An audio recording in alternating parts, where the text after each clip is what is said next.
দাদা অপূর্ব শুনছিলাম মহামন্ত্র। জয় জয় শ্রী গুরুদেব। গুরুর ব্রহ্মা গুরুর্বিষ্ণু গুরুর্দেব মহেশ্বর গুরুর সাক্ষাৎ পরব্রহ্ম তস্मै শ্রী গুরবে নমঃ। কৃষ্ণায় বাসুদেবায় হরয়ে পরমাত্মনে প্রণতঃ ক্লেশনাশায় গোবিন্দায় নমো নমঃ। বসুদেবং সুतं দেবং কংসচাণূরমর্দনম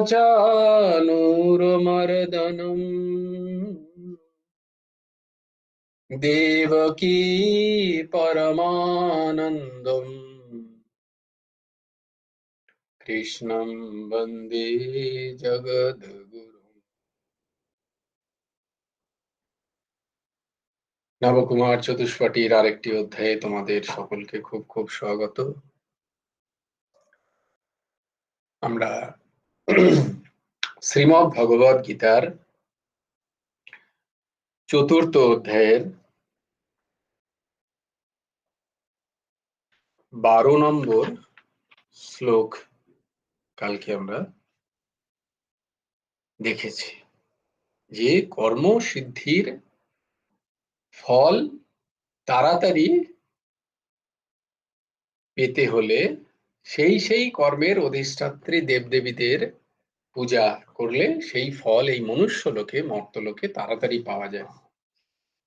জ্ঞান, পূর্ণ জ্ঞান প্রাপ্তি এবং সেই জ্ঞান থেকে মোক্ষ বা কৈবল্য বা নির্বাণ প্রাপ্তি থেকে কর্ম সম্বন্ধীয় যে আকাঙ্ক্ষা, সেই আকাঙ্ক্ষা পূর্তির জন্য যে কর্মানুষ্ঠান সেটি যদি ঠিক হয় সেই দেবতার উদ্দেশ্যে, তাহলে তার ফল অতি সত্বর পাওয়া যায় বলে মূলত কেউ এই মনুষ্য লোকে জ্ঞান চর্চা বা কৈবল্য প্রাপ্তির দিকে তাদের অতটা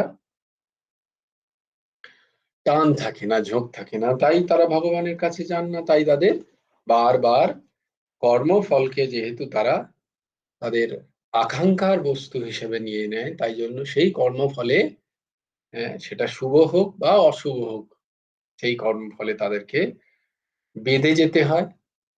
তাই বারবার তাদের এই ধরাতলে বিভিন্ন শরীর নিয়ে আসতে হয়। শুভ কর্মফলের ফল সুখ শান্তি, কিন্তু যেটা আমার কর্তৃত্বপণ আছে সেটার ভোগ তো আমাকেই ভুগতে হবে, মানে সেই সুখও তো আমাকেই ভুগতে হবে।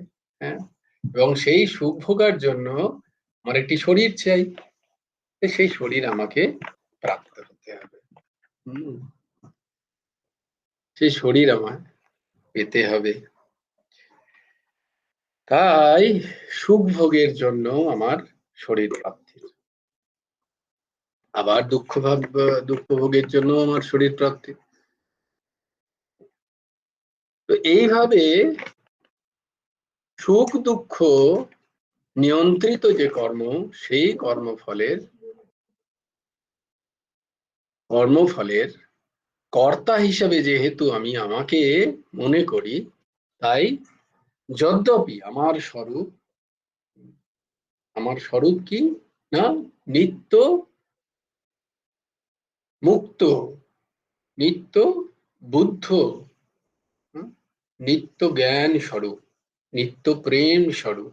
আমার স্বরূপ হচ্ছে এটা, কারণ আমি ভগবানের অংশ, আমি অমৃতস্য পুত্র। শ্রুতি বলছেন তুমি অমৃতস্য পুত্র। তাই অমৃত থেকে প্রাপ্ত সমস্ত বস্তুই অমৃত। এই জায়গাটা বোঝার জন্য কর্মজনিত সিদ্ধি আকাঙ্ক্ষা করলেই কর্মে অদিব্যতা। অদিব্যতা মানে সেই কর্মে মলিনতা আসে। কর্ম, খুব ভালো করে শুনছো তো, কর্মজনিত সিদ্ধি, হ্যাঁ, বা ফল, কর্ম থেকে যে ফল আমরা পাচ্ছি, হ্যাঁ, যে আমি খুব পড়াশোনা করলাম, সেখান থেকে আমার এত পার্সেন্ট এলো, এটা যদি আমি নিজেতে অর্পিত করি যে আমি পড়েছি বলে আমার হয়েছে, তাহলে কি হবে? যদিও করাই উচিত আমাদের, না হলে কনফিডেন্স বিল্ড আপ হবে না। আমাকে যদি কেউ কোনো মোটিভেশনাল স্পিকার শোনে, তাহলে বলবে definitely you shouldn't go to his class. ও কি বলছে? হ্যাঁ, তো এটা তো আর কোনো motivational, it is for life time motivational actually. That motivational speaker should also come to this Gita class to get motivated.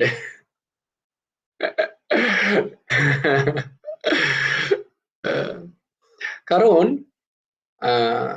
আমাদের এই যে জড়জাগতিক যে সমস্ত শিক্ষা আমরা পাচ্ছি, সেই শিক্ষা দ্বারা আমাদের আধ্যাত্মিক উন্নতির কোনো সম্ভাবনা নেই। আমরা জড়জাগতিক বস্তু প্রাপ্তির জন্য আমরা এই শিক্ষাগুলো গ্রহণ করছি। তাই যখনই কাউকে জিজ্ঞেস করা হয় যে তোমার সাথে কোনো মনুষ্য শরীরকে, যে তোমার সাথে একটি পশুর পার্থক্য কি? একটা পশুও যা করছে তুমিও তো তাই করছো। বলছো কই, পশু কি স্কুলে যাচ্ছে? পশু কি পড়াশোনা করছে? পশু কি শিক্ষা পাচ্ছে? স্বাভাবিক প্রশ্নই আসে, তাই না? ইমিডিয়েট এই প্রশ্নটা আমাদের মনে আসতেই পারে যে এটা কিরম ধরনের অপমান করছেন আপনি। পশু কি পড়াশোনা করে? বলছে বেশ, তাহলে তুমি কি পড়াশোনা করছো? উম, সেই চিন্ময়ানন্দজি গেছেন, আহ, ওই ঘটনার কথা মনে পড়ে যে একজন কলেজে যাচ্ছেন দৌড়ে দৌড়ে, বলছে তুমি কেন কলেজে কেন যাচ্ছ? তোমার কিসের জন্য যাচ্ছ তুমি কলেজে? না আমি কলেজে যাচ্ছি। কলেজে যেতে হবে না আমার এই বয়সে? নিশ্চয়ই যেতে হবে, অবশ্যই তোমায় পড়াশোনা করতে, বাট তুমি কেন যাচ্ছ? না আমি কলেজে গিয়ে ভালো পড়াশোনা করব, করে আমি ভালো চাকরি পাবো। তোমার ইচ্ছা চাকরি পাওয়া না? তো আমি যদি বিনা কলেজ গিয়ে তোমাকে একটা চাকরি দিয়ে দিই? বলছে যে হ্যাঁ, তাহলে কেন কলেজে যাব, পড়াশোনা করতে যাব? আমার তো কোনো প্রয়োজন নেই। যদি আমাকে আপনি চাকরি দিয়ে দেন আমার ইচ্ছা মতো, বললি ইয়েস, অ্যাজ ইউর উইশ। তুমি কোনো কোম্পানির সিইও হতে চাও, আমি তোমায় সিইও বানিয়ে দেবো। আই হ্যাভ দ্যাট পাওয়ার, আমার সেই ক্ষমতা আছে। তোমায় কলেজে যেতে হবে না। তুমি কলেজে যাচ্ছ কেন? না এই জন্য, পড়াশোনা করে আমি একটা বড় চাকরি পাবো। তুমি এই চাকরি এখনই দিয়ে বলে, তাহলে আমি কলেজে যাবো না। বলে বেশ ঠিক আছে, তাহলে তুমি তুমি চাকরি কাল থেকেই তুমি জয়েন করবে।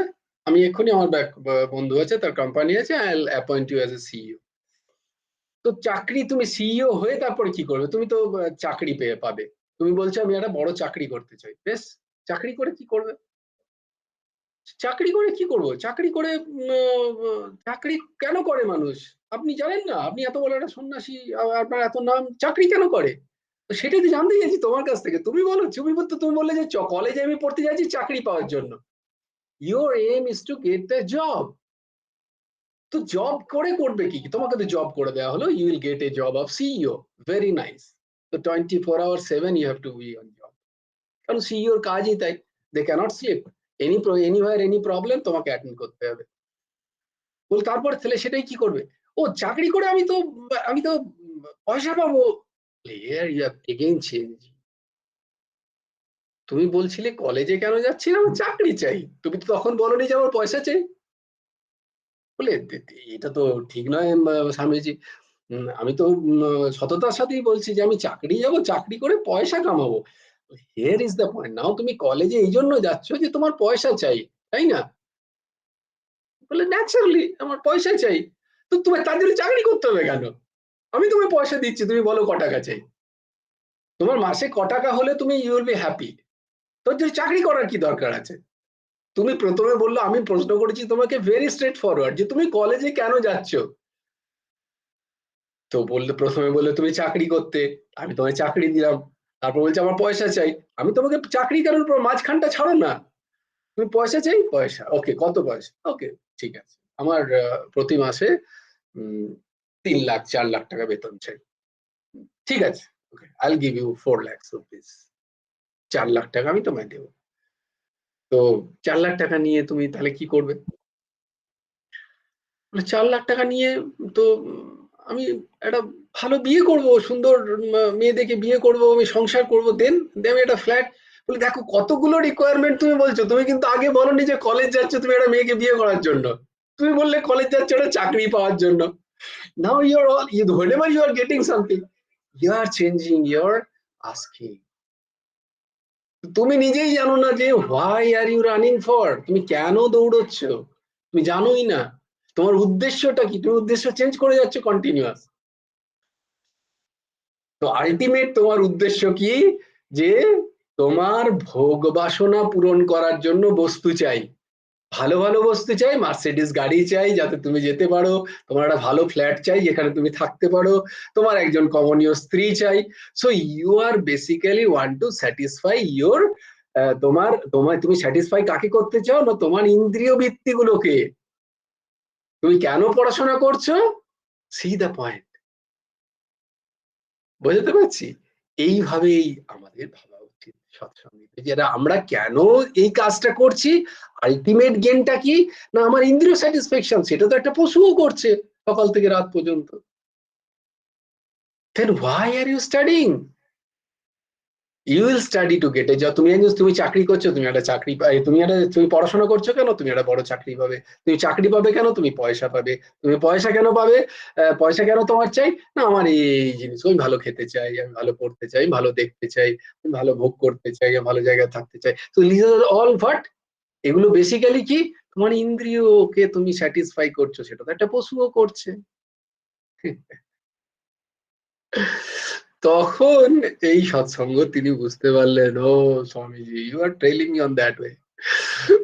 তো বেসিক্যালি আমাদের শিক্ষা যদি আমাদের ইন্দ্রিয়ের ভোগবৃত্তির প্রাপ্তিতেই ব্যবহৃত হয়, তাহলে সেই শিক্ষা একজন পশুর সে চেষ্টা একই। সেই শিক্ষা যদি আমাকে আমার স্বস্বরূপকে চিনতে না সাহায্য করে, সেই শিক্ষা যদি আমাকে আমার ধর্মকে ব্যবহৃত করতে না শেখায়, তাহলে সেই শিক্ষা আর একজন পশুর কর্মচেষ্টা দুটোই একই, দুটোর মধ্যে কোনো পার্থক্য নেই। কারণ সেই শিক্ষা আলটিমেট কি হবে, আমাকে কিছুদিন খেতে দেবে, তারপরে দেন আফটার দ্যাট আমি যখন নেই সেই শিক্ষায়, বা সেই শিক্ষার যখন ব্যবহারিক কার্য আমার কাছে নেই, তখন তখন সে আমায় কি দেবে, তখন সে আমাকে কোন রকম সাহায্য করছে না। ভালো করে ভেবে দেখো, তাহলে আমাদের যে শিক্ষা আমরা যার জন্য আমরা দৌড়চ্ছি এবং সবাইকে দৌড় কাটাচ্ছি, আর মূল উদ্দেশ্য কি না, ইন্দ্রিয়ের ভোগবৃত্তিকে সন্তুষ্টি দেওয়া। সেটা কিন্তু মনুষ্য শরীরের কাজ নয়, সেটা একটা পশু শরীরও তাই করছে। তাহলে মনুষ্য শরীরের কি কাজ না, তাকে চেনা, what is he for, only he can do that. একটা পশু সেটা পারে না। এই বিচারটা একটা পশু করতে পারে না, একটা মানুষ করতে পারে, কারণ তার মধ্যে বিচারের ক্ষমতা আছে। He can analyze, he can think, he has got that power of thinking. সেইটা যে মানুষটা করছে না, যে চিন্তন করছে না, যে মানুষটা গড্ডালিকায় গা ভাসাচ্ছে, তার সাথে একজন পশুর কোনো পার্থক্য নেই, জানবে। যে সারাদিন বসে একবারও ভাবছে না যে আমার মনুষ্য শরীর প্রাপ্তির উদ্দেশ্য কি, এই সকাল থেকে আমি যা করলাম, হ্যাঁ, কি কি where is কলাপিতা, কি কি আমাদের কাজ, আমাদের কি কাজ লেখা আছে ওখানে, এই জন্যই আমাদের আসা উচিত নয়। আহার, নিদ্রা, ভয় এবং মৈথুন, এই চারটে বিষয় একটা পশুও করছে, মানুষও করছে। দেখো তুমি, দেখে না ভালো করে, আহারের জন্য দৌড়চ্ছে, নিদ্রা প্রাপ্তি কি করে ভালো হবে, কত ভালো আমি বিছানা পাবো, কোথায় শুতে পাবো, আহ মশারিটা ফুটো হয়ে গেল কি হলো না, যেহেতু মশারি দেখতে পাচ্ছি, I am sorry to say, মশারি অবশ্যই টাঙাবে না। প্রশ্নটা হচ্ছে শেখা নয়, প্রশ্ন হচ্ছে বৃত্তির দিকে খেয়াল। আমি আশা করি তোমরা বুঝতে পারছো হ্যাঁ আই এম হিন্টিং। তো আমার আমার সেটা কি করে হবে, ভালো করে আমি কি করে শুতে পাবো, যাতে না আমি আমার ঘুমটা ভালো আসে। হ্যাঁ, আহার নিদ্রা কি করে হয়, খুব ভালো যাতে খেতে পাই আমি। আচ্ছা, খেতে পাওয়ার কতটুকু টেস্ট, অনলি দিস 2.5 inches। তারপরে তুমি জানো না সেখানে ইট গেল না, পাথর গেল না, বীজ গেল না, কি গেল, নোবডি নোজ। শুধু এই 2.5 ইঞ্চি গোটা বিশ্বকে চালাচ্ছে, দেখো। ইটস বিলিয়নস অফ ডলার্স এর বিজনেস। মাত্র অনলি 2.5 ইঞ্চির পরে, এর আগেও মানুষ জানে না কি আছে, এর পরেও জানে না, only because of this test. তো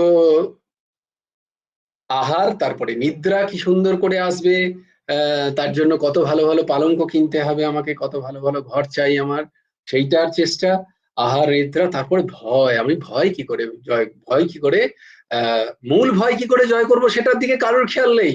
ওই যে বলছে না, দো বাতন কো ইয়াদ রাখ, जो चाहे कल्याण, एक नारायण मौत को, दूजा श्री भगवान। लिख लो सब लोग, ये नारायण जी अपना पद लिखे थे। नारायण कवि, कवि नारायण, काफी सारा, ও তো আগেও বলেছি বোধহয় আমি। হ্যাঁ, কল্যাণ क्या है কেউ খেয়াল রাখি না। আমি, আমরা খুব intelligent, we are the most intelligent creature of this world. এই বিশ্বের সব থেকে বড় সৃষ্টি আমরা, অথচ আমরা আমাদের কল্যাণের কথাই ভাবি না। দেখো, এই সবাই আমরা এই চারটের কথা ভাবি সারা জীবন। the whole life we are wasting by the thinking of this four। কি করে আমরা ভালো খেতে পারি, কি করে আমরা আমরা শুতে পারি, আমরা খুব ভালো ঘুম হয় আমাদের, কি করে আমরা ভালো পড়তে পারি, ভয় ভয় থেকে কি করে আমরা বাঁচতে পারি, ভালো ঘর, ভালো পরিবার পরিজন, আমাদের সারাউন্ডিংস, আমাদের চেনা পরিচিত, সব কিছু ভয় থেকে। হ্যাঁ, আর হচ্ছে মৈথুন, হ্যাঁ, কৃষ্ণদর, আমরা সবাই। উম, দেখে না তাহলে, আমার আর এই যাচ্ছে যে যার একমাত্র বৃত্তি এই চারটে, সেটা যদি আমার মধ্যেও থাকে, তাহলে আমার আর একটি পশুর কোনো পার্থক্য নেই, কারণ একটা পশুর মধ্যেও সেই একই এই চারটের চিন্তা। সে না জেনে করছে, আমি জেনে করছি, এটাই পার্থক্য। তাহলে একটা মানুষের মধ্যে কি থাকা দরকার, হ্যাঁ, তার কল্যাণ প্রাপ্তির আশা, হ্যাঁ, সেইটা থাকা দরকার। তাই জন্য বলেন, ধর্মহীনা পশুভি সমানা। একটা মানুষ ধর্ম আচরণ করতে পারে। হুম। তো যেখানে এই অধর্মের যেখানে আচরণ হচ্ছে, সেখানে জানবে আমরা পশু তুল্য সেখানে। তো do I or we want to be a animal, then it's fine. কেউ কেউ যুক্তি দেখায়, বাঘেরা মাংস খেলে কোনো অসুবিধা নেই, আমরা মাংস খেলেই যত দোষ। এরকম আমাকে অনেক বড় বড় মানুষ উদাহরণ দিয়েছেন। যদিও তখন তার উত্তর ছিল না আমার কাছে, সত্যি তো তাই, ব্যাপারটা তো তখন জানতাম না যে এত গভীর সুগভীর ধর্ম কাকে বলে, এবং মনুষ্য শরীরের কি কাজ। মনুষ্য শরীর আরো কত উন্নত শরীর, সেটা একটা সাধারণ পশু শরীরের মতো নয়। সেটা কে বলে দেবে, তোমার মধ্যে চেতনা আছে, এটা সব থেকে বড়। চেতনা তো তার মধ্যেও আছে, কিন্তু সুপ্ত হয়ে। তোমার মধ্যে চেতনাটা, কনসাসনেস ইজ অ্যাক্টিভ। মনুষ্য শরীরে consciousness is active. So you should do all the job. তোমাদের, আমাদের প্রত্যেকটা কাজ হওয়া উচিত উইথ কনসাসনেস, চেতনা দ্বারা প্রেরিত, নট বাই আওয়ার লাস্ট। আমাদের লোভ দ্বারা, আমাদের কাম দ্বারা, আমাদের ক্রোধ দ্বারা আমাদের ইন্দ্রিয়গুলো পরিচালিত হওয়া উচিত নয়। হুম। উর্জসীমা, বলো। জয় গুরু রাধেশ্যাম।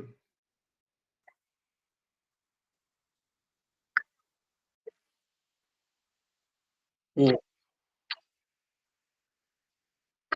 হুম। বলো বলো।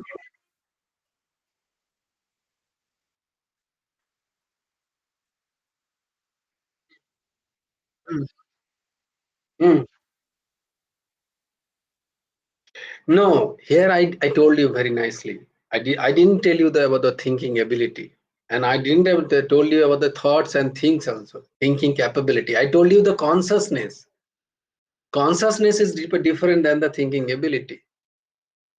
হ্যাঁ, থিঙ্কিং এবিলিটি এবং কনসাসনেস, চৈতন্য এবং বুদ্ধিমত্তা, ইন্টেলেক্ট, দিস টু আর একটা ডিফারেন্স আছে এর মধ্যে। যেমন তোমাদের আমি উদাহরণ সংজ্ঞার সাথে বলেছিলাম যে মনের যে চারটে বৃত্তি, মন, বুদ্ধি, চিত্ত, অহংকার, তার প্রত্যেকটার আলাদা আলাদা সুন্দর করে সংজ্ঞা আছে। তো সেখানে চিত্তের সংজ্ঞা কি? সেখানে চিত্তের সংজ্ঞাটা দেখে নিও। সেখানে চিত্ত বলছে চেতনা কি, চেতনা হচ্ছে তুমি স্বয়ং। সেই চেতনাকে তুমিই টাচ করতে পারো একমাত্র। তুমি যেহেতু তুমি নিজেই স্বয়ং Chaitanya. Who is consciousness? I am the consciousness. So you can I see the consciousness? No, you cannot see the consciousness. You can see mind, but you cannot see the consciousness. You cannot prove the consciousness. You can prove the intellect.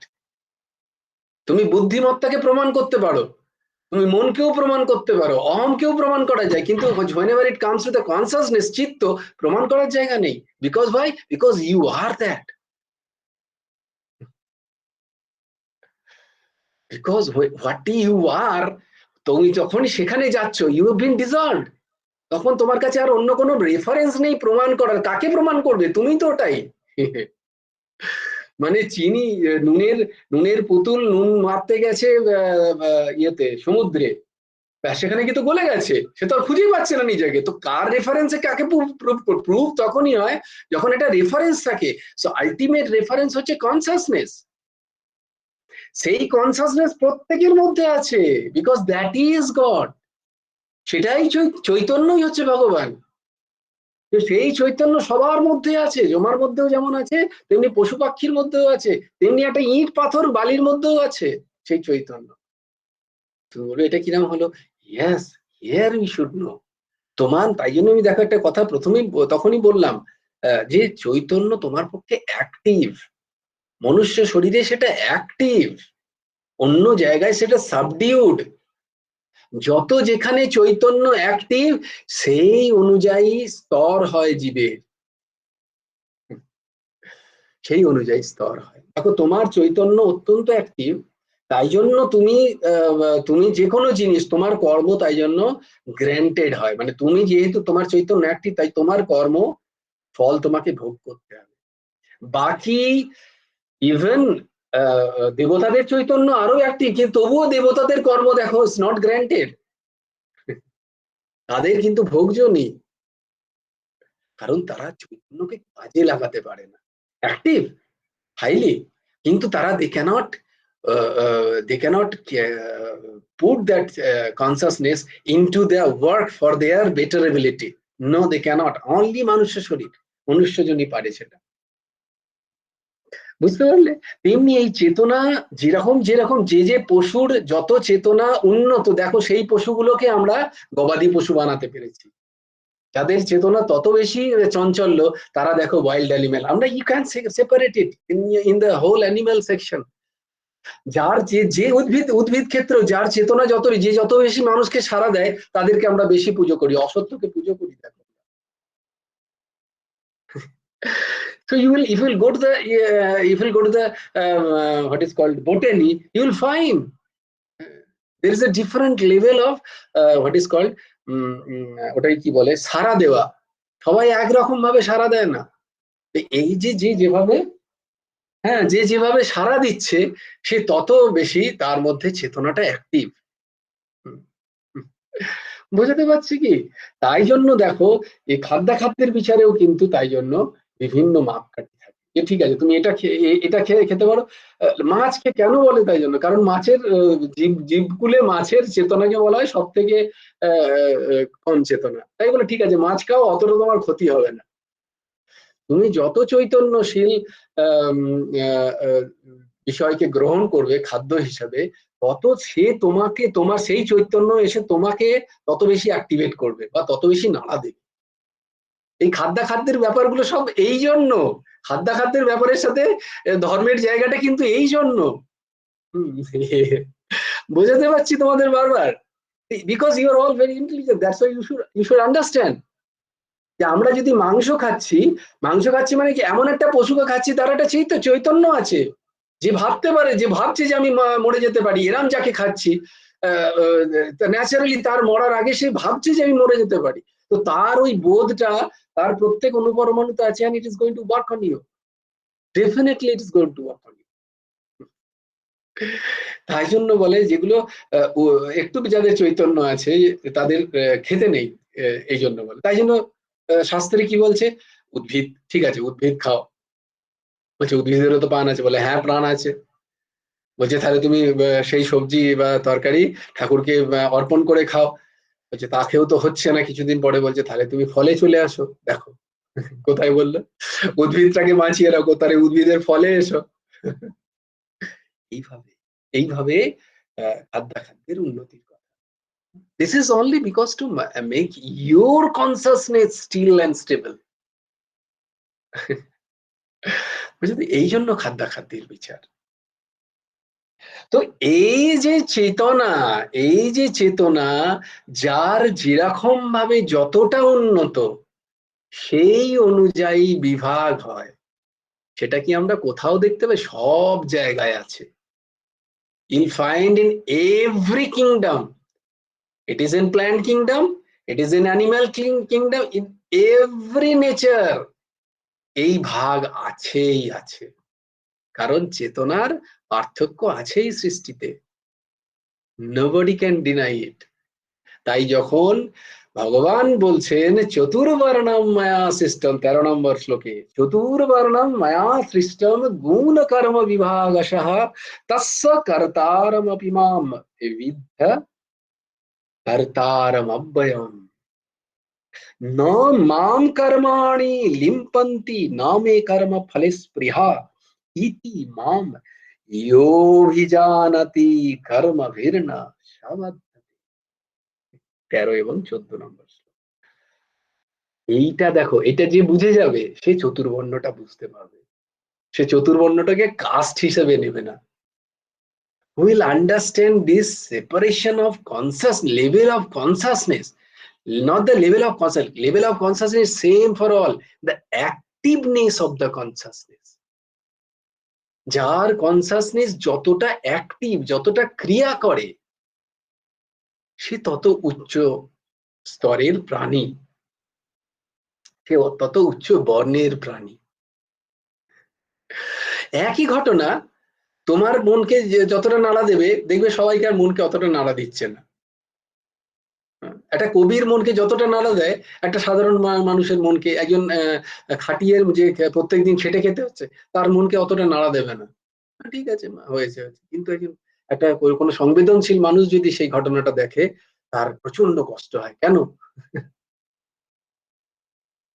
So you will find it, the difference of activeness of consciousness. Active consciousness is same. তুমি কি বললে সেই মানুষটা ওই মানুষ মতো হতে পারে না? নিশ্চয়ই হতে পারবে। সে যদি সেই থ্রু দিয়ে যায় তারও কনসাসনেস অ্যাক্টিভ হয়ে যেতে পারে। More and more active, active তো আছে, মোর অ্যান্ড মোর অ্যাক্টিভ হবে। তাই জন্য সে মোর অ্যান্ড মোর সার্টেল হবে, সূক্ষ্ম হবে, অনুভূতি প্রবণ হবে। আমরা দেখতে পাই কি পাই না? এইখানে হচ্ছে বর্ণের ভাগ। এই যে চতুর্বর্ণ ভগবান বলছেন আমি সৃষ্টি করেছি, ব্রাহ্মণ, ক্ষত্রিয়, বৈশ্য এবং শূদ্র, এই চতুর্বর্ণের ওই সমদম গুণ এবং সমদম আদি কার্য এবং সত্য রজ তম গুণ। কারণ ওই consciousness is bin trapped into it, because consciousness তো কনসাসনেস হিসেবে ভাবছে না নিজেকে। যখন ভাববে, যখন গীতা ক্লাসে আসবে এবং বসে বসে নিধিধ্যাসন করবে অনেকক্ষণ ধরে, তখন সে বুঝবে আচ্ছা স্যার বললো একটা কি কনসাসনেস, আমি তো কনসাসনেস, সেটা কি? এইবার যখন যার মধ্যে প্রশ্ন আসবে সে তখন বলবে স্যার এই কনসাসনেস কোথায় পাওয়া যায়, এটা কি বাজারে গেলে পাওয়া যাবে? ঠিক আছে, বাজারে তো পাওয়া যাবে না, তাহলে এটা কিভাবে কিনতে হবে? Now he will start asking question. যখন যার মধ্যে এই প্রশ্ন জাগলো জানবে সে ঠিক ঠিক সৎসঙ্গ করলো। তার মানে এই নয় যে তোমরা করছো না। আমি চাই এই প্রশ্নগুলো জাগবে, যদি এখন জাগিও না তোমরা, এখন তোমাদের পড়াশোনা আছে, পড়াশোনা করো, জাগবে। এর জন্যই সৎসঙ্গ। তো হোয়াট ইজ দ্যাট? আপনি যেটা বললেন ওটা কি? What is that? I am consciousness. Then what is this all those things I am seeing? আমার হাত নড়ছে, পা নড়ছে, এগুলো কি তাহলে? এগুলো কিছু নয়? উপদেক্ষন্তি তে জ্ঞানম জ্ঞানিনা তত্ত্বদর্শিনম প্রণিপাতেন সেবায়া। প্রথমে প্রণিপাত হতে হবে, তারপর সেবা করতে হবে আমার, এমনি এমনি আমার নয়, হরি বল। তাহলে এই তো এইবার বেরোচ্ছে আস্তে আস্তে। আচ্ছা, হ্যাঁ বলো, কি বলতে চাও? হ্যাঁ, জয় গুরু রাধেশ্যাম। আমি একটা ছোট্ট ঘটনায় সৎসঙ্গ বললে বলে মনে পড়ে গেল। এক মা যমুনায় জল আনতে গেছে, আর বারবার যমুনায় জলের কলসি ডোবাচ্ছে, তুলে নিয়ে যাচ্ছে, আর জল সব পড়ে যাচ্ছে। বাহ, হ্যাঁ। তখন বলছেন যে এক সন্ত মহাত্মা ওটা দূর থেকে দেখছেন হুম, যে এ তো কিছুতেই তুলতে পারছে না, কিন্তু ছাড়ছেও না কলসি। তখন বলছে তখন ওই সন্ত মহাত্মা গিয়ে জিজ্ঞেস করছে, আরে মাই, তুমি এতক্ষণ ধরে চেষ্টা করছো, অন্য একটা কলসি নাও না।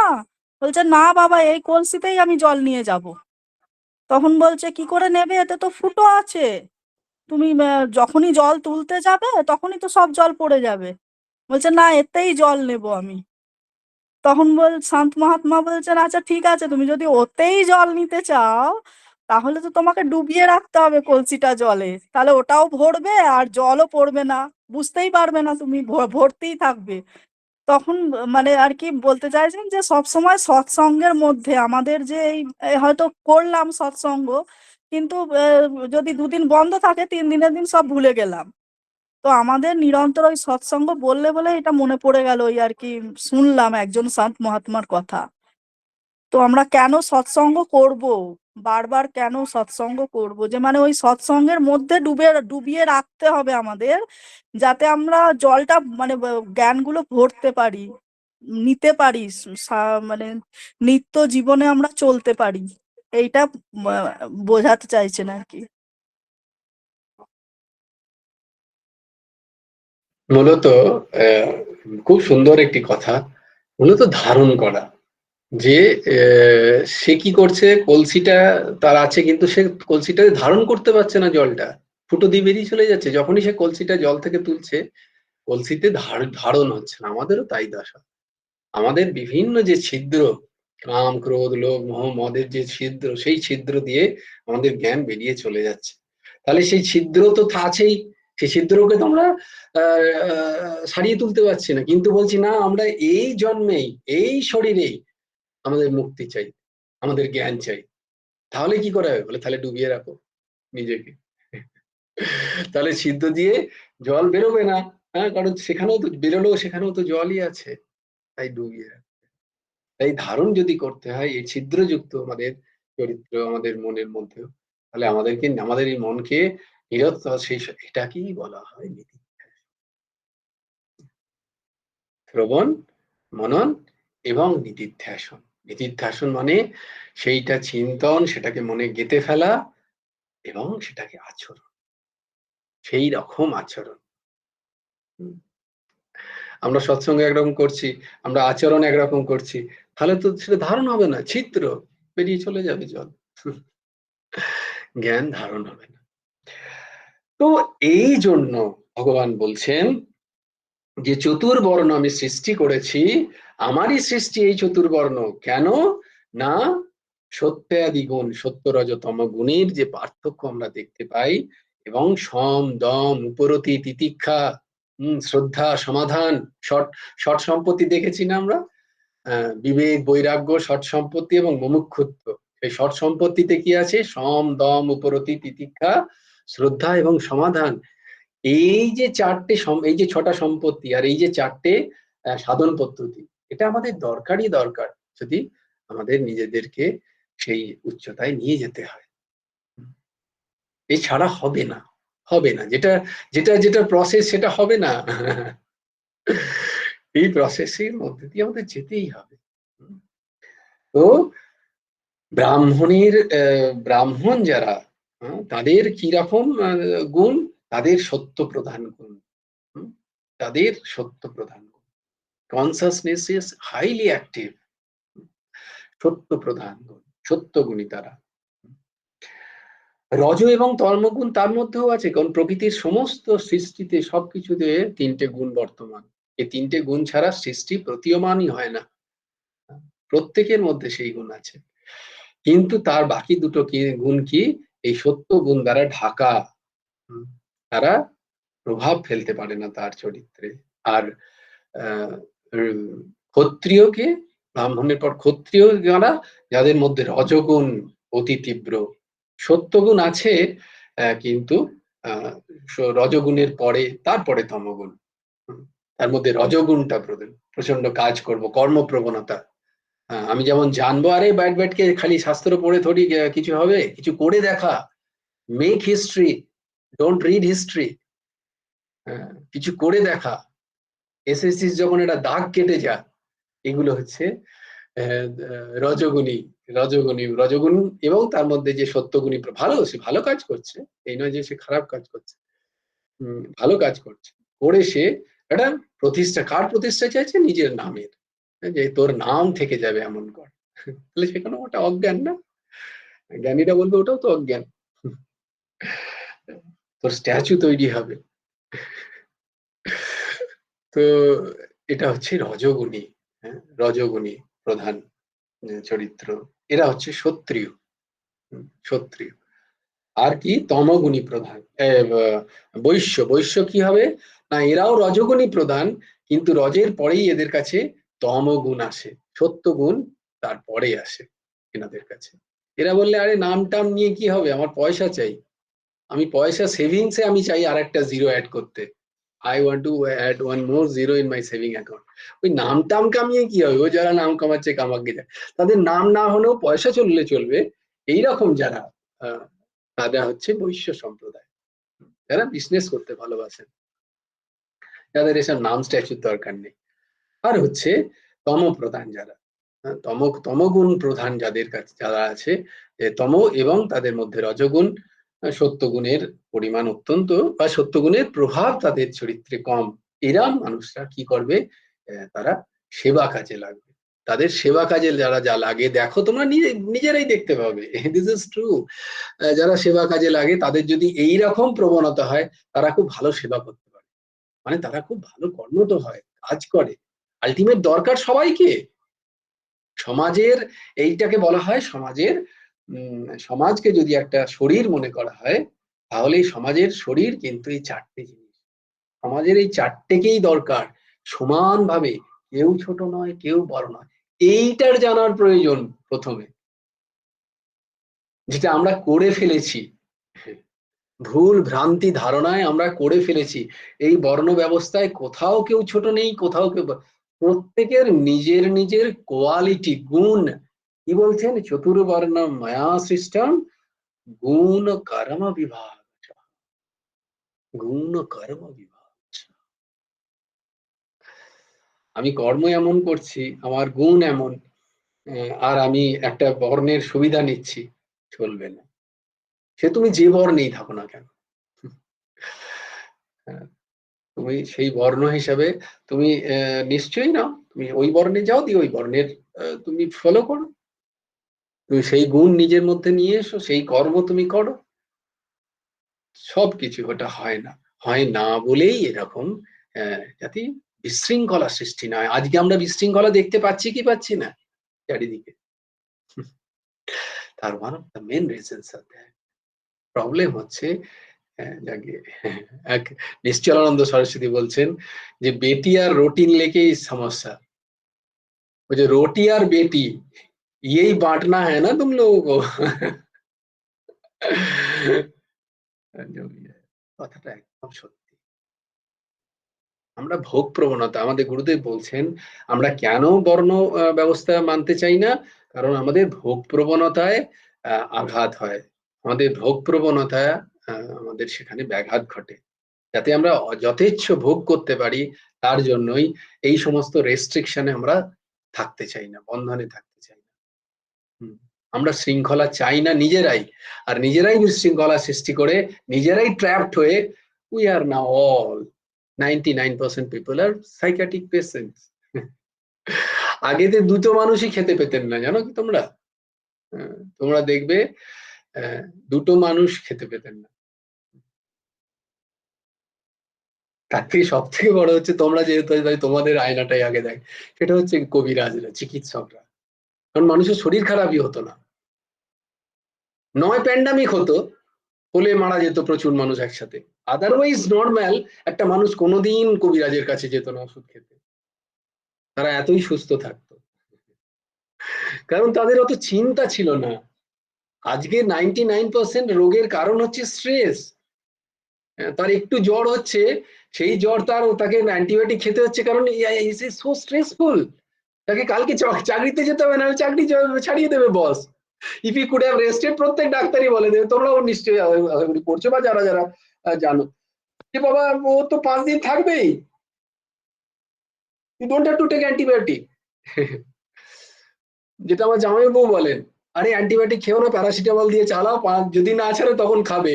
কিন্তু কি করবো, অফিস যেতে হবে, রূপসাকে পড়তে যেতে হবে, ওর আকাশের প্রিপারেশন আছে।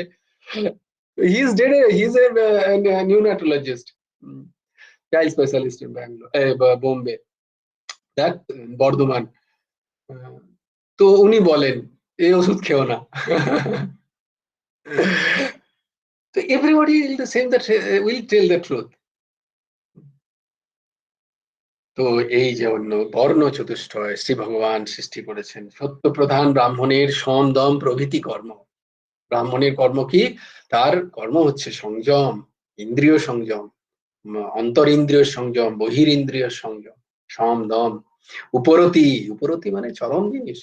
উপেক্ষার উপেক্ষার তৃতীয় পর্যায় হচ্ছে উপরতি। সবকিছুকে উপেক্ষা, কারোর কাছ থেকে কোনো অপেক্ষা নেই। এটাকে বলে উপেক্ষা, মানে ওই উপেক্ষা না আমি উপেক্ষা করে গেলাম, এইটা নয় উপেক্ষার মানে। উপেক্ষা মানে অপেক্ষা থেকে আসে, উপেক্ষা কথাটাই আসে অপেক্ষা থেকে। উপরতি এই যে কথাটা, এই এই কথাটার প্রথম মানে হচ্ছে উপেক্ষা। আর এই উপেক্ষাটা কোথা থেকে আসে? অপেক্ষা থেকে। আমি কোথাটা অপেক্ষা করছি, সেটার অপেক্ষা যেটাকে করি না সেটাকে বলা হয় উপেক্ষা। বুঝতে পারলাম, আমি এটাকে উপেক্ষা করছি, মানে আমি এর কাছ থেকে কোনো অপেক্ষা রাখছি না, মানে আমি এই যে চাইছি না এর কাছ থেকে, এটাকে বলে উপেক্ষা। এই উপেক্ষার চরম পর্যায়কে বলা হয় উপরতি। উপরতি মানে সমস্ত ভোগ বৃত্তি থেকে যে না চাওয়া, এই সংসারের এবং পরলোকে, এলোক এবং পরলোকে, এটাকে বলে উপরতি। এবং তিতিক্ষা, তিতিক্ষা হচ্ছে সমস্ত দ্বন্দ্বগুলোকে সহ্য করা, শীত, উষ্ণ, ক্ষুধা। হ্যাঁ বলো। হ্যাঁ, বলছি বর্ণ ব্যবস্থা তো পুরোই ভেঙে গেছে, তো আমরা এই এখন কি করব? মানে এখন তো আর আমরা সমাজ বদলে ফেলতে পারি না, না? এটাই তো চলছে। মানে আমার মনে প্রশ্ন এলো যে তাহলে আমরা এখন কিভাবে এর থেকে বাঁচবো? जय राधे राधे गोविंद गोविंद राधे, मतलब नाम लीजिए भगवान की। না, বর্ণ ব্যবস্থা নিশ্চয়ই চলে গেছে, কিন্তু এইটাকেই আমরা, খুব ভালো প্রশ্ন, আমি বোধহয় আগেও তোমাদের বলেছি, এটা হচ্ছে আমরা যে যে অবস্থায় শরীর পেয়েছি এবং সেখানে আমরা আমাদের প্রারব্ধ অনুযায়ী যে কর্ম পেয়েছি, সেই কর্মটি নিষ্ঠার সাথে করা, যে কর্ম পেয়েছি। হুম, আমরা কেউ আজকে গৃহবধূ, মোস্ট এন্ড মোস্ট ইম্পর্টেন্ট যদি জব হয়, সেটা হচ্ছে একজন গৃহবধূ। একটা সমাজ রক্ষার্থে সব থেকে ইম্পর্টেন্ট যদি কেউ ফালক্রাম হয়ে থাকেন, তিনি হচ্ছেন মা। আর দেখো, তাকেই অবজ্ঞা করা হয় সব থেকে বেশি। সমস্ত মুনি ঋষি থেকে শুরু করে যা যা পাচ্ছ দেখছো, এই সবার উৎপত্তি স্থান একটাই, সেটা হচ্ছে মা। তো কে সবাই আমরা হাউস ওয়াইফ বলতে কুণ্ঠাবোধ করি। No, it should be the most honoured in our society. একজন মায়ের কাজ হচ্ছে, দেখো, একটা যে রান্নাঘর শুধরে দিল, একজনের কাছ থেকে এটা শুনতে পাই, যে যে নিজের রান্নাঘরটাকে শুধরে রেখেছে, জানবে সে সব শুধরে রেখেছে। রান্নাঘর মানে যেখান থেকে আমার ভোজনটা আসছে, কারণ ওই ভোজন থেকে জয়সে হবে অন্ন বয়সে হবে মন্ন। যেমন তুমি অন্ন গ্রহণ করবে, তোমার মনও তেমনি তৈরি হবে। তুমি কি basically you are the sum of your mind only. এ তো গীতা ক্লাস এসে 4বার জানতে পারলে যে মনেরও 4টে ভাগ আছে। তা নাহলে ইউ আর বেসিক্যালি মাইন্ড। তুমি নিজেকে মন ছাড়া আর কিছু ভাবতে পারো কি? তো মাইন্ডটা তৈরি কোথায় হবে? ঠিক যদি ভোজনটা না পাই। আমরা যদি আমাদের অন্য কাউকে দিয়ে সেবা তৈরি করি এবং সেই সেবাতে তার তো লোভ ক্রোধ, তার বাড়ির টেনশন, তার সবকিছু আছে সেই সেবাতে ঢুকছে, সেই সেবা তুমি যদি গ্রহণ করো, ন্যাচারালি সেগুলো তোমার মধ্যে আসছে। তুমি বলে এগুলো কোত্থেকে গেলো, এগুলো তোমার মধ্যে ছিল না। গোড়ায় গলতি তো ওখানে। তো যিনি করছেন সেই শুদ্ধকরণ, তার কি ধর্ম হওয়া উচিত জেনে নাও।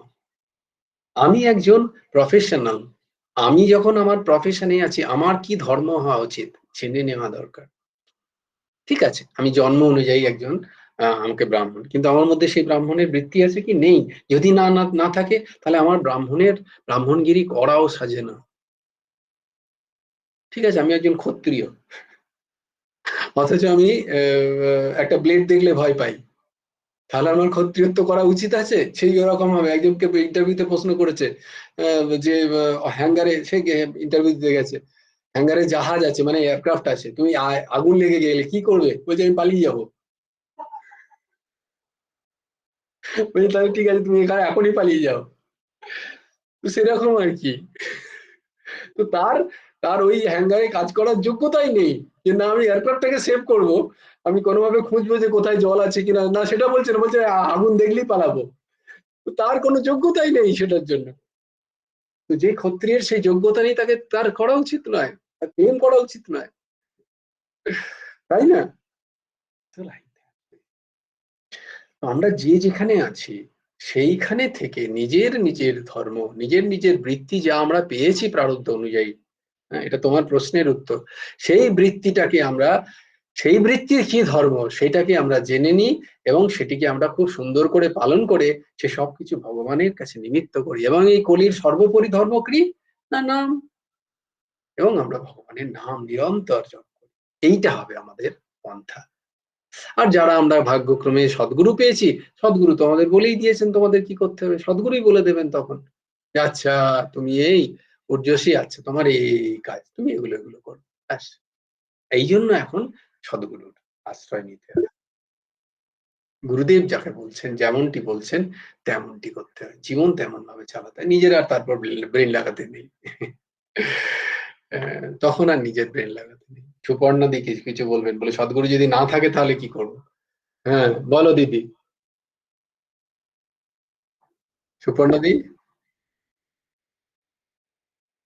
হ্যাঁ সুপর্ণা দি বলো। হ্যাঁ, জয়গুরু রাধে। জয় গুরু আদেশ্যাম, বলো দিদি। হাত পড়ে গেছে। ও আচ্ছা আচ্ছা, বেশ। হ্যাঁ অর্ঘ্য বল বাবা।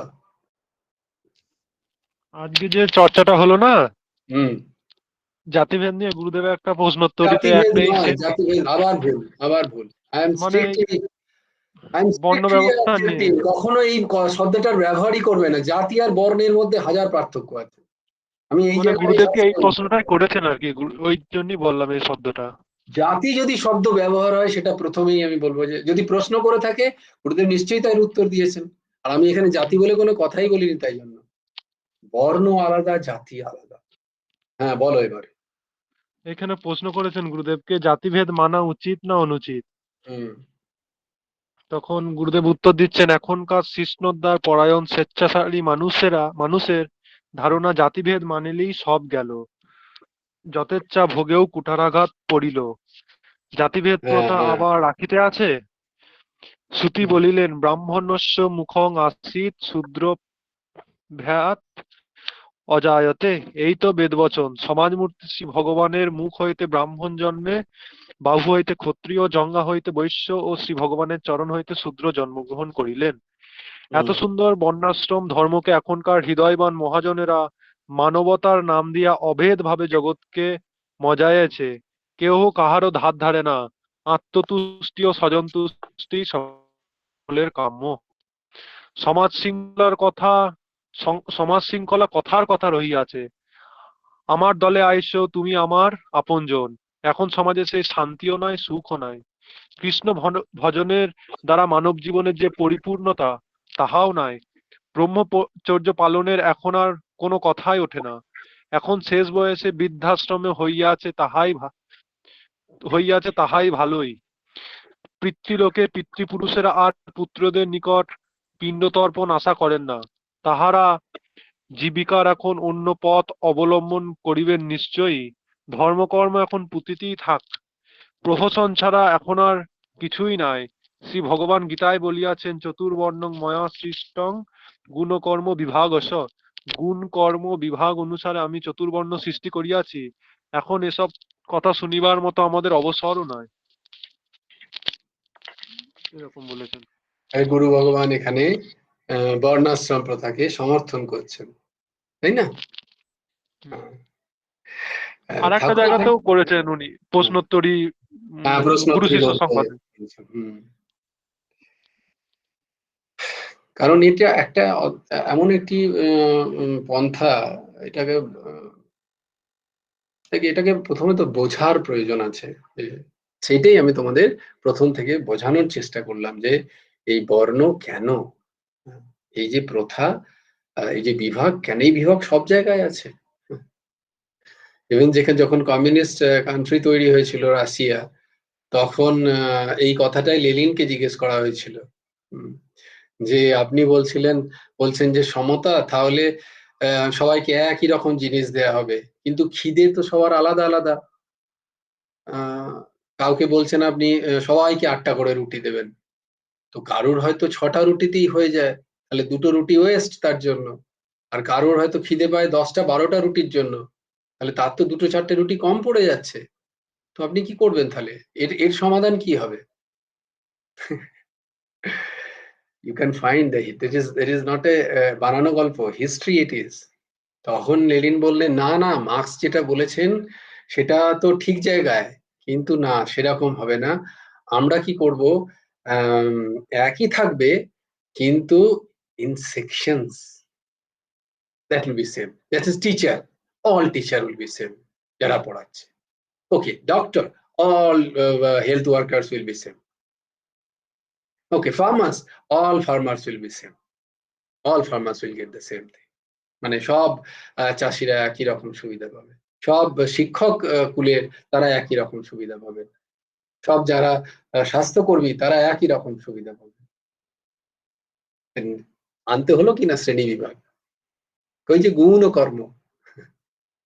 তো Lenin had started the same, কি বলে, ক্যাপিটাল, তিনি তার মার্কসের ওই ক্যাপিটালিজম লিখলেন, আবার ওই শ্রেণী বিভাগটাকে সমর্থন করে। তো বললে আমরা যখন সনাতনী পরম্পরা, তখন তোমরা বলছো তোমরা তো জাতি মারো, তোমরা তো জাতি বিভাগ করো।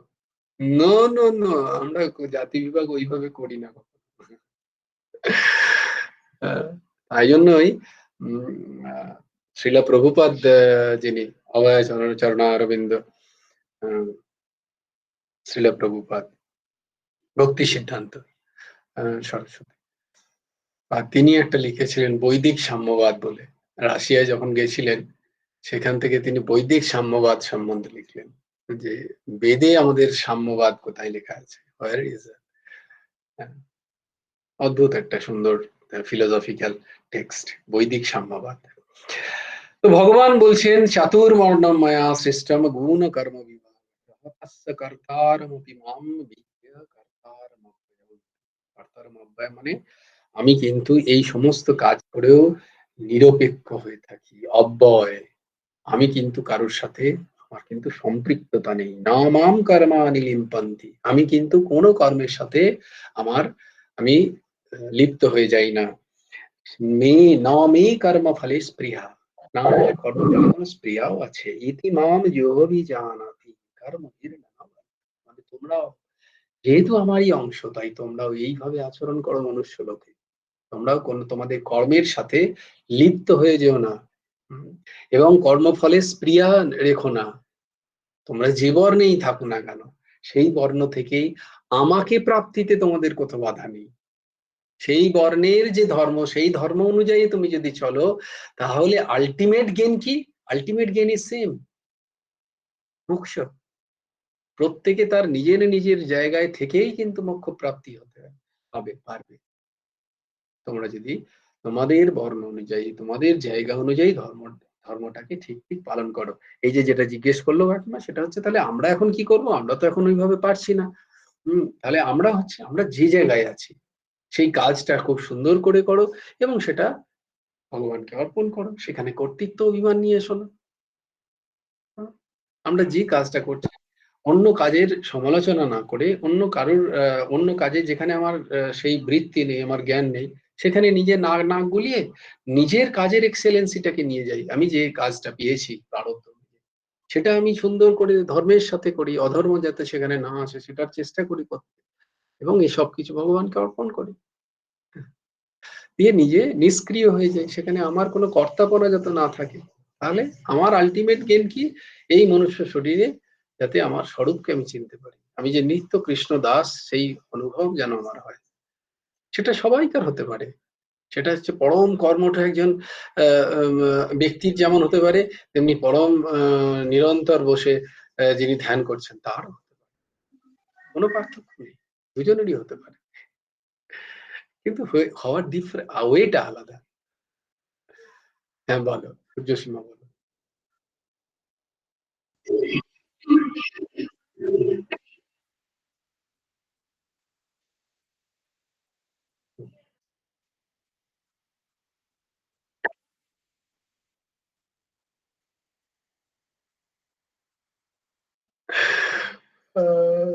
Very good, very good question. এই কোশ্চেনটা খুব ভালো প্রশ্ন।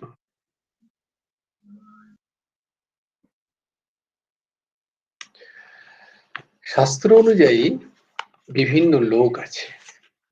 জন্মের আগে জীব এই সমস্ত লোকগুলোকে তাকে পার করতে হয়। এই নয় যে যার এখনই সে শরীর ছাড়ছে, যে কোনো শরীর সে ছাড়ার সঙ্গে সঙ্গে সে আরেকটি দেহ পাচ্ছে, সেটা ঠিক করা খুব কঠিন। এবং এই যে আমাদের ওখানে বলেছে না যে আরেকটি দেহ পাচ্ছে, মানে সে যে মর্তলোকেই দেহ পাবে তারও কোনো গ্যারেন্টি নেই। অনেক রকম দেহ, এই পিতৃও একটা দেহ হয়, এই পিতৃ একটা দেহ হয়। এই পিতৃ দেহেতে তুমি যতক্ষণ সারা বছর ধরে তারা কিন্তু কিছু খেতে পায় না, তুমি যখন পিণ্ডদান করো ওই পিণ্ডটুকু তারা তারা গ্রহণ করতে পারে। পিতৃদেহে এমন আছে শাস্ত্রে লেখা যে পিতৃ যারা দেহ পায়, পিতৃলোক আছে, সেখানে তারা অবস্থান করেন এবং তারা ওই সারাটা বছর অপেক্ষা করে থাকেন যে কখন তাদের বংশ পরম্পরা তাদেরকে পিণ্ডদান করবে। সেই পিণ্ডই তারা তাদের গ্রহণ করতে পারে, তারা আর অন্য কোনো খাবার গ্রহণ করতে পারে না। তেমনি দেখো শরীর আছে, ভূত শরীর, প্রেত শরীর আছে, পিশাচ শরীর আছে, এরকম অনেক শরীর আছে। পিশাচ শরীর একটা আছে, আজকেই শুনছিলাম না কথায়, পিশাচ শরীর। হ্যাঁ প্রেত,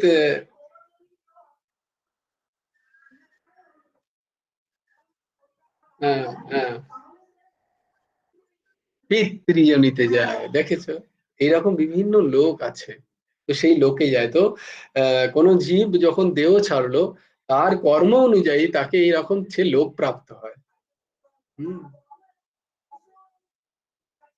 ওই তো এবার সে বংশ চেয়ে তারপর কিন্তু সে তো চেয়ে থাকবে, তবে তার কিন্তু কর্ম অনুযায়ী সে তো লোক পাবে, আর বংশ অনুযায়ী তো সে লোক পেলো না প্রথমেই। তো এইরকম পিতৃলোক হয়। এই পিতৃলোক থেকে তারপরে আবার মর্তে বিসন্তি, আবার পিতৃলোক থেকে মর্তে আসতে হয়, আবার অথচ পিতৃলোক আবার মর্তে কাজ করার পরে তুমি দেবলোক পেতে পারো। এরকম অনেক লোকের ব্যাখ্যা আছে। তো তেমনি পিতৃলোকের একটা ব্যাখ্যা আছে। তো তুমি যেটা বলছো যে যিনি অন্য জায়গায় দেহ পেয়ে গেল, তার তো পিতৃ হলো না, কিন্তু তার সূক্ষ্ম একটা পিতৃদেহ থাকে, সেইখানে আমরা পিণ্ড দান করি, আমরা সেইখানে পিণ্ড অর্পণ করতে হয়, শ্রাদ্ধা দিতে অর্পণ করতে হয়। আর যাদের যদি এই মনুষ্য শরীরে সেই শুভ কর্ম থাকে, সেই থাকে ভগবানের প্রতি শ্রদ্ধা, তাহলে তারা এই সমস্ত লোকগুলোকে পেরিয়ে তারা উচ্চ লোকও প্রাপ্ত হতে পারে। দেবলোকের আদি আদি ব্রহ্মলোক, শিবলোক, স্বর্গ, সাকেত, বৈকুণ্ঠ আদি আদি এই সব গোলক, গোলক বৃন্দাবন।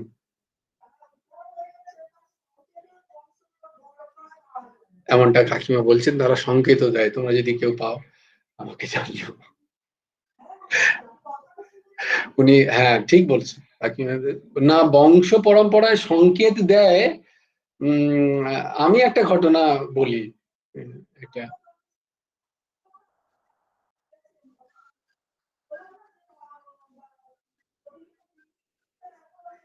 তোমরা কি শুনতে পাচ্ছ? কেউ শুনতে পাচ্ছে না? না, এরকম একটা ঘটনা কিন্তু একেবারে সাধু মহাত্মা আমি জানি বৃন্দাবনে হয়েছে, যে তিনি ওরকম তীব্র সাধন করছিলেন। আর যে সাধন করতে করতে মানে গুরুদেবের কাছে প্রচন্ড বৈরাগ্য এসে গেছে, বৃন্দাবন গেছেন, গুরুদেবের কাছে ইয়ে নিয়েছেন, দীক্ষা নিয়ে তীব্র সাধন করছেন, খাওয়া দাওয়া সমস্ত ছেড়ে দিয়ে নাম নাম নাম। তো কিছুদিন পরে 2-3 মাস 4 মাস পরে তিনি হঠাৎ শুনছেন যখনই নাম নিচ্ছেন অনেক মানুষ হৈ হৈ হৈ হৈ করছে, কানে শুনতে পাচ্ছেন, হৈ হৈ হৈ করছে। বলি তো মহা বিপদ হলো, এবার কোত্থেকে কোন ব্যামো এলো আমার, ডাক্তার দেখাতে হবে নাকি? এরকম হচ্ছে কেন? কানে সবাই হরি বল হা হা করে হাসছে, সব নৃত্য করছে, এরকম একটা আওয়াজ আসছে তার কানে। তিনি তার গুরুদেবের কাছে গেলেন, তিনি সিদ্ধ শান্ত মহাত্মা, তার কাছে গিয়ে বললেন, প্রভু আমার তো এই ব্যাপার, সাধনে এরকম ব্যাঘাত হচ্ছে, নাম করছি সঙ্গে সঙ্গে এরকম বিভিন্ন আওয়াজ আসছে, তো নামে তো ব্যাঘাত ঘটছে, কি করি? তখন তিনি সেই সিদ্ধ মহাপুরুষ এক ধ্যানে বসলেন, বলে বাপরে তুই তো দারুণ ধ্যান করছিস রে। বলে কিরকম? অবশ্যই তার নিশ্চয়ই আগে স্বীকৃতি ছিল। বলছে তুই এত তীব্র ধ্যান করেছিস যে তোর এখন ধ্যানে তোর তো সবকিছু গেছেই মিটে, এবার তোর ধ্যানের জন্য তোর যত পিতৃ আছে সেই পিতৃলোক থেকে তারা সব মুক্ত পেয়ে বৈকুণ্ঠে চলে যাচ্ছে তোর নামের কারণে। তাই যখনই তারা যাচ্ছে এক একজন করে ছুটছে, তারা ওই রকম আনন্দে নৃত্য করতে করতে তোকে জানান দিয়ে যাচ্ছে, যেটা এইমাত্র কাকিমা বলছিল, যে যখন এরকম তোমার পুণ্য কারণে, তোমার পুণ্য বলে যখন কোনো পিতৃর লোক পরিবর্তন হয়, যোনি পরিবর্তন হয়, তখন নাকি তোমার কাছে সেই সংকেত আছে। এটা কাকিমা শুনেছে এক জায়গায়। তো আমি কিন্তু এরকম একজন অথেন্টিক মহাপুরুষের কাছে শুনেছি আরেক মহাপুরুষের ঘটনা। অন্য মহাপুরুষ তার নয়, তিনি আরেক মহাপুরুষের ঘটনা বলছিলেন, যে আমার সাথে তাকে এসে ওই এক্সপিরিয়েন্স তিনি বলেছিলেন যে আমার এরম এরম হয়েছিল, আমার গুরুদেব আমাকে তখন এরম বলেছিলেন। তারপরে আস্তে আস্তে ওই যেটা কিছুদিন থাকবে, যখন তোর সব পিতৃ ইয়ে হয়ে যাবে, তখন এটা বন্ধ হয়ে যাবে। তো তুই এতে ঘাবড়াস না, তুই যেমন নাম চালাচ্ছিস সেরকম নাম চালিয়ে যা। তো তিনি বলেছেন হ্যাঁ এরকম আমার বেশ কিছুদিন রইলো, তারপরে চলে গেল। তো আমি জানি না, এটা আমার গুরুদেব বলেছেন যে আমার পিতৃরা ওইভাবে যেতে যেতে এরকম আমাকে আশীর্বাদ করে যেতেন খুব আস্তে আস্তে। হ্যাঁ তুমি কি বলছো বলো? হ্যাঁ তুমি ওখান থেকে। হ্যাঁ, আমি এই পূর্বপুরুষদের কথাই বলছি, মানে পূর্বপুরুষ মানে আমি যাদের মৃত্যু দেখেছি, যেমন আমার ঠাকুমা এদের, বা আমার শ্বশুর মশাই। কিছুদিন আগেই আমি মানে প্রায়ই দেখি। তো একদিন আমি কদিন আগেই আমার এমনি শ্বশুর মশাইকে দেখলাম, জেঠু জেঠিমা ঠাকমা সবাইকে মানে প্রায়ই দেখি আমি স্বপ্নে। তো ইয়ে লাগে কিন্তু কোনো খারাপ ইয়ে দেখি না আমি, মানে হয়তো কথা বলছি যেরকম থাকতাম সেই রকম হয়তো দেখছি এইরকম। তো আমার শ্বশুর মশাইকেও দেখলাম যে আমাদের সাথে খুব বসে গল্প করছেন, আমাকে আশীর্বাদ করছেন। তা আমি তখন বলাতে তারপরেই কিছুদিন পরেই ওই কথাটা শুনলাম, একজন সন্ত মহাত্মা কথা বলছেন। তো তাতে উনি বলছেন যে এইরকম যদি পূর্বপুরুষরা ইঙ্গিত দেন, যদি তারা ঠিক ঠিক মানে উদ্ধার, হ্যাঁ যে উদ্ধার হয়ে গেছেন বা তারা ভালো আছেন, এই ইঙ্গিতটা ওনারা দেনই কিছু না কিছু সূত্রে, যে তোমরা জানতে পারবে যে হ্যাঁ পূর্বপুরুষরা এই অবস্থায় আছে। তো সেটা আমি প্রায়ই দেখি। তো আমি তারপরেও কথা শুনলাম যে এরকম।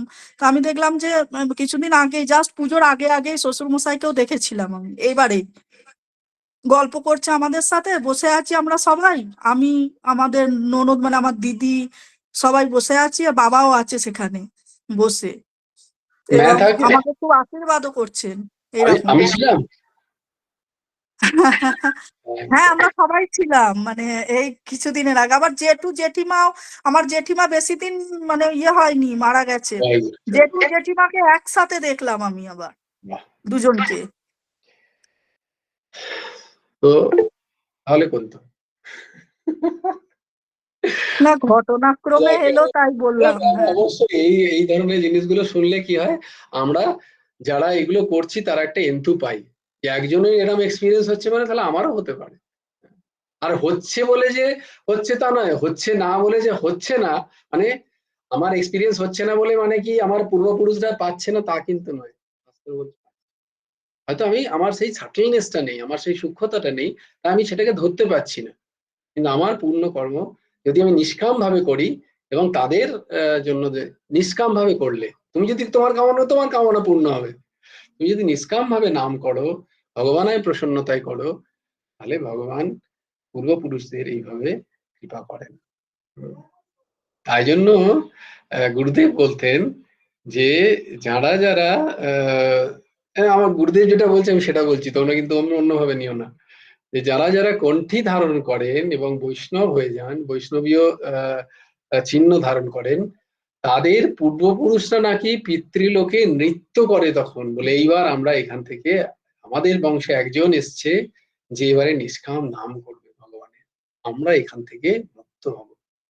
এবার হ্যাঁ তোমার, এইটাই আমি বলতে চাইছিলাম, এই কথাটাই ওই মহাত্মা বলছিলেন। হ্যাঁ, এবার সব পিতৃরা তারা তাদের ওই যোনি থেকে তারা ছুটকারা পেয়ে যায়, তাদের আর সারা বছর ভাবতে হবে না যে কখন আমাকে আমার বংশাবলী এসে পিণ্ডদান করবে। কষ্টের জন্য না, সমস্ত কষ্টের জন্য, কষ্ট পেতে হয়, তো তারা সেখান থেকে মুক্ত হয়ে যায়। তাই তোমরা যদি, বারবার বলি না তাই জন্য, যে তোমরা যদি সত্যিই তোমাদের পূর্বপুরুষদের জন্য কিছু করতে চাও, তাহলে হচ্ছে নাম, নিষ্কাম ভগবানের নাম, ভগবত সেবা, ভজনা করা, ভজ সেবায়াম, সেবাই হচ্ছে সেই ভক্তি।